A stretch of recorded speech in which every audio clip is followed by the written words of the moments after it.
তুমি থাকার পরও আমার চোখ দিয়ে পানি পড়েছে বারবার। তাহলে ভেবে দেখো, তুমি চলে যাওয়ার পর কি অবস্থা হয়েছে আমার।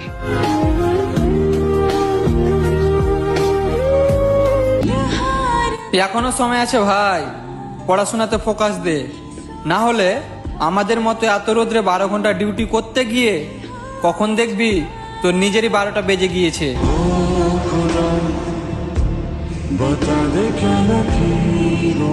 নিজের হাতে নষ্ট হওয়া সবচেয়ে দামি জিনিস কি ছিল?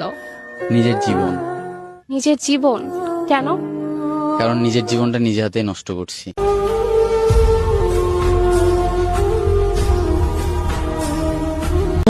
ধরতে গিয়ে প্রজাপতি, হারিয়ে গেলাম বনে, একজনকে ভালোবেসে কষ্ট পেলাম মনে।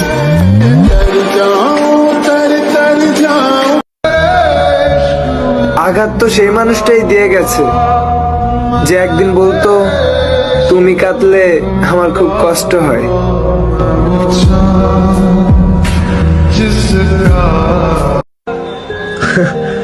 যে মানুষটা আমার অনুভূতিই বোঝে না, সেই মানুষটা আমার অভিমান বুঝবে কিভাবে?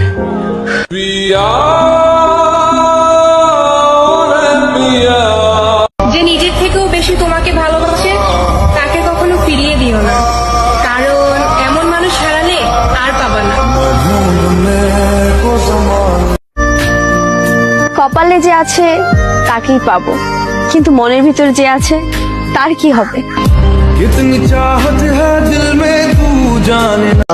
আজ থেকে আমার খোঁজ খবর নিও না, কারণ আমি বেঁচে আছি ঠিকই, কিন্তু তোমার জন্য না। হয়তো নতুন কাউকে পাইছো, তাই তো ভুলে গেছো। বুক চষে বাগান দিলাম, বুঝলো না সে আমায় সুখ ঘেঁষে। কি লাভ এত স্বপ্ন দেখে, যদি শখের মানুষটাই থাকে অন্যের বুকে।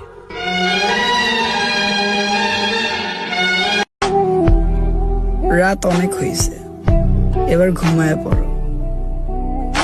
যারে ভাবতে ভাবতে রাত জাগতেছো, মানুষটা তোমার না, একটু বোঝার চেষ্টা করো।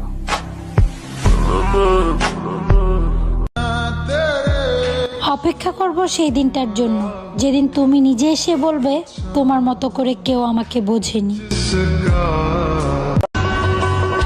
আগে জানতাম ফ্যামিলি মানবে না, এখন দেখি সেও আমারে ভালোবাসে না।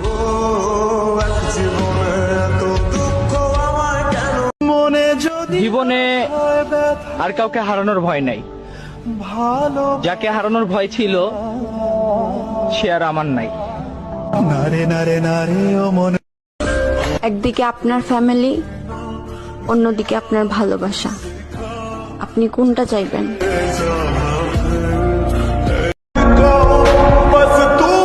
একা বাঁচতে শিখো, মানুষ সান্ত্বনা দিবে, শান্তি না।